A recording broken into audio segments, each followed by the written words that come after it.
حضرت عبداللہ ابن عباس رضی اللہ تعالیٰ عنہ سے مروی ایک روایت ہے، میں ایک دن حضور کے پیچھے بیٹھا ہوا تھا، سواری میں حضور کا ردیف تھا، تو حضور نے فرمایا اے بیٹے، اے لڑکے، میں تجھے کچھ کلمات سکھاتا ہوں، تو اللہ کے حقوق کا خیال رکھ تو وہ تیری حفاظت فرمائے گا۔ تو اللہ تعالیٰ جل شانہ کے احکام کی حفاظت کر، تو اسے اپنے سامنے پائے گا۔ اذا سألت فاسأل اللہ، جب سوال کرے تو اللہ سے ہی سوال کرے، اللہ سے مانگنے کا مزاج پیدا کر لیں کہ فرمایا تمہارے جوتے کا تسمہ بھی ٹوٹ جائے تو وہ بھی اللہ سے مانگو۔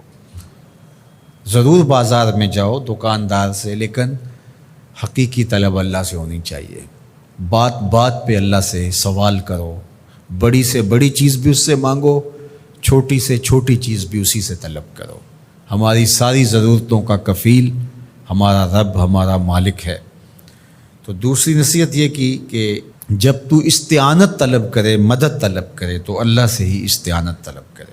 وعلم، اور جان کہ اگر ساری امت، سارے لوگ، پوری قوم جمع ہو کے تمہیں فائدہ پہنچانے کی کوشش میں لگ جائیں تو تمہیں وہی فائدہ پہنچا سکتے ہیں جو تیرے لیے تیرے رب نے لکھا ہے۔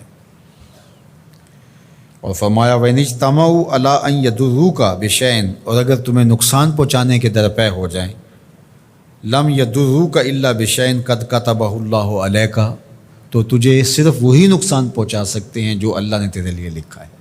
سارا زمانہ بھی مخالف ہو جائے، تیرا کچھ نہیں بگاڑ سکتا۔ ہاں، تیرے مقدر میں اگر کوئی چیز، کوئی بگاڑ لکھا ہے تو وہ ہوگا، اس کا ذریعہ وہ بن جائیں گے۔ تو اس لیے پھر اسی سے مانگو، اسی سے طلب کرو۔ رفعت الاقلام وجفت الصحف، جو لکھنا تھا اللہ نے لکھ دیا، لکھنے کے بعد قلم اٹھا لیا گیا اور جن صحیفوں پہ لکھا تھا وہ خشک ہو گئے۔ اب کتابیں بند ہیں، تو اس لیے اس نے تیرے لیے جو لکھا ہے وہ ہو کے رہے گا، تو خام خواہ لوگوں سے ڈرنے کی ضرورت نہیں ہے، اور تیرا فائدہ، تیرا نقصان اسی کے دستے قدرت میں ہے، تو اسی سے طلب کر، اسی سے مانگ۔ اور فرمایا تو اللہ تعالیٰ جل شانہ کو رخاء میں، خوشحالی میں یاد کر، یعرف کا فی الشدہ، وہ تجھے مشکل میں پہچانے گا۔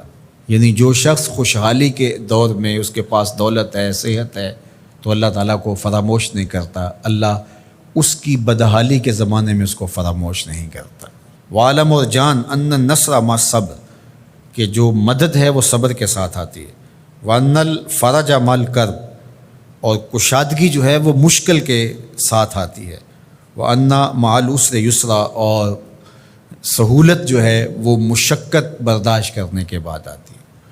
تنگی کے بعد فراخی آتی ہے، پہلو مشکل پھر تمنا، پہلو کنڈا پھر پل، شاید مگروں پہلو مکھیاں ڈس دیاں ڈنگ والیاں۔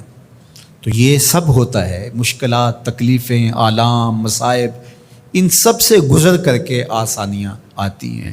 خود حضور کی زندگی دیکھ لیجئے، مدنی زندگی مکی زندگی کے گزرنے کے بعد طائف کے مراحل کو طے کرنے کے بعد آتی۔